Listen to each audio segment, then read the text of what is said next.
Tom, how are the squad and first of all the ones that have come back from the internationals? Yeah, all very well. We've had, I think, 8 or 9 away.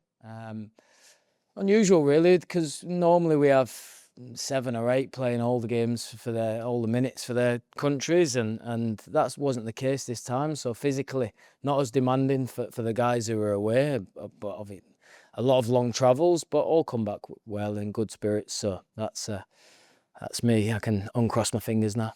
Some of them have travelled a long way, though, haven't they? South America and Southern Africa. Will they be okay with those flights and feeling okay? Yeah, it plays a part in team selection for sure, because I feel like a couple of the return games after international breaks, playing too many of those guys, we've been quite flat. So we'll learn from that, but we've got the squad to adjust. We've got some players returning from injury, and we're looking stronger and stronger now. So those ones that have been out recently, who is back? Baah? Baah, Dan Bachmann, Pierre Duomo, and shortly behind them we'll have Kevin Kebben, Mamadou Doumbia and Amin Nabizada. So we're looking good on the injury front, and the significance of Quadro being back when we're going through a little period of struggling to turn control into goals is a real key one. I suppose it's the balance of how much do you play them and whether you start them, because some of them have been out for a while, haven't they? Yeah, and it's the type of injury, it's a muscular injury for an explosive player. He'll need to aerobically get to the level, so you've got to be careful thrusting him in from the start. But him and Pierre, quite significant muscular injuries, so we've got to be careful. But for sure, KB can have an impact on the game on Saturday.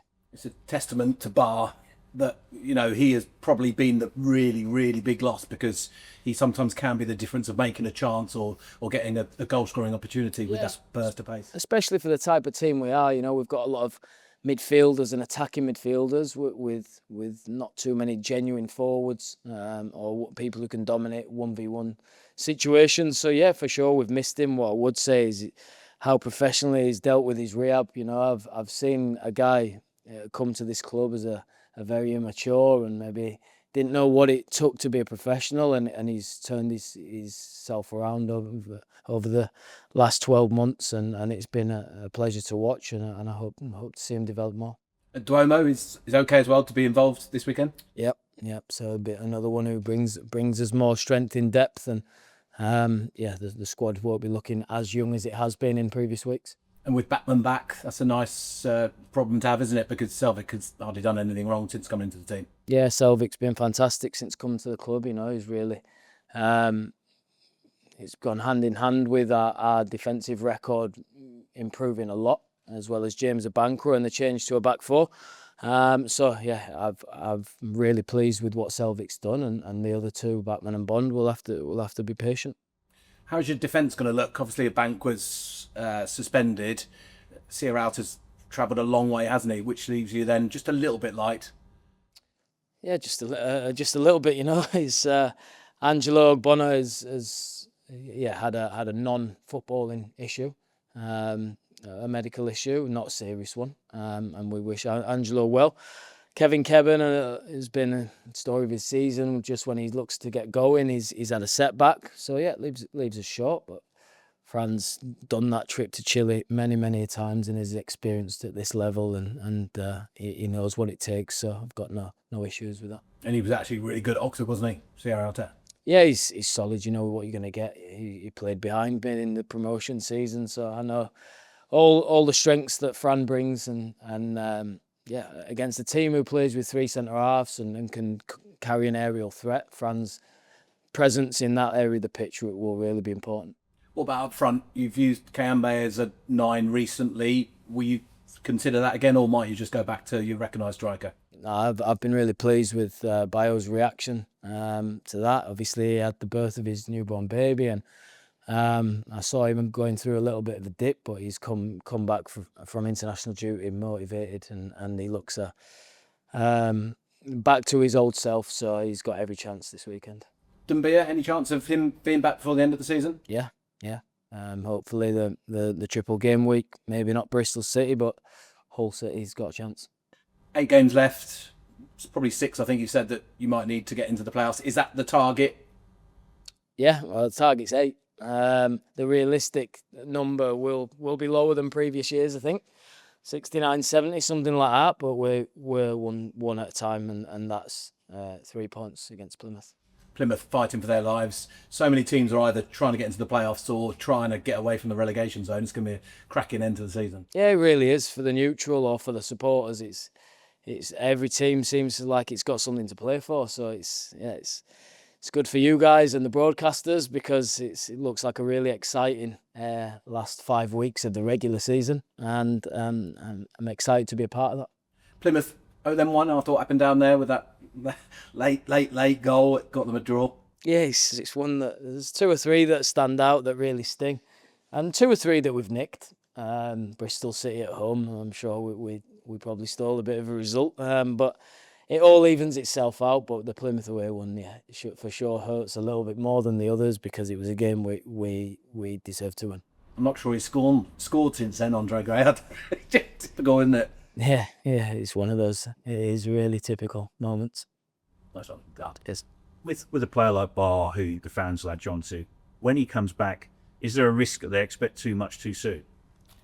Yeah, there's a little bit, yeah, because he has to aerobically improve. He's a type of player that you have to be careful because he's so explosive and he's coming back from muscular injury and he's still young. People forget that. He's been a real go-to guy for us this year, but he's still young. So we'll work hard with him to make sure that he returns where he left us.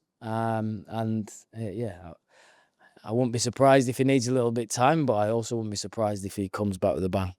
When you've got players away and they're maybe not playing in games that are going to be on mainstream TV, or how are you finding out what they're doing and how they're getting on? Are you sort of looking at your phone and seeing if they're getting on, off the bench or being taken off again?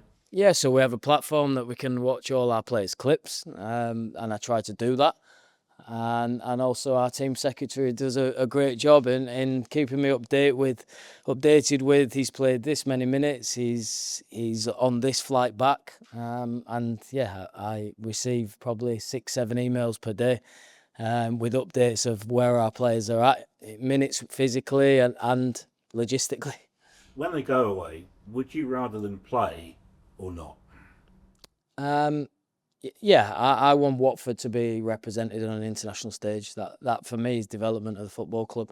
So every international break we've had 8 or 9 seniors go away, and we've had 1 or 2 youth internationals go away. So for me, that makes me really proud. It shows development of the football club, and I'd want us to be represented on an international stage.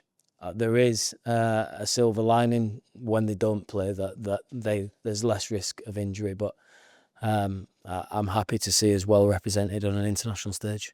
You've had youngsters on the bench pretty much all season, and I remember you saying a year ago you don't give away debuts or appearances for the sake of it, but with 8 games left, when do those younger players start to come into the reckoning for more game time? Not thought of that, to be honest. The season is very much alive for me, and if a young player deserves his chance and gives the team a better chance of winning, which someone like Azav could do this weekend, then he will be given the opportunity. There'll be no token gesture minutes, and that's not come into my thought process. And it didn't really until the last game of the season last season when Middlesbrough away there were a few debuts, but no, we're fully focused on beating Plymouth, and if a young player can give us the better chance of doing that, then he will enter the pitch. I was more looking at it that way, actually. Not that it was you play them when the season's over, more that you've got some unknown quantities who we know can do stuff, but opponents maybe don't. Yeah, so Amin was really close until his slight injury. We were all very trustworthy of Amin, and we felt like he could give something to the team. Now Zav's entered that ballpark, and when we've got short of attacking options with Mamadou injured, and then Zavi's certainly got the energy and the sort of intensity to affect the game coming off the bench. Leo, we all trust, but he's in a position of the pitch which is a little bit less rotated. So, but listen, I think it's it's mirrored in how well they've done in the Youth Cup that we have a good batch this year, and we're all excited to see what that holds in the future. I know this is an old sort of subject, but when Plymouth go through and beat Liverpool in the FA Cup, how do you then reconcile their league performances with the run they had? Yeah, for me that's completely false. You know, Liverpool make 9-10 changes, give a few debuts at themselves or whatever. So yeah, you don't look to that at all. What I would say is he's doing a great job. He's getting the best out of that group. He's changed their style a little bit, and it'll be a really tough test on Saturday. But focus on ourselves. If we're at our best on Saturday, we win the game, and that's what we have to strive for.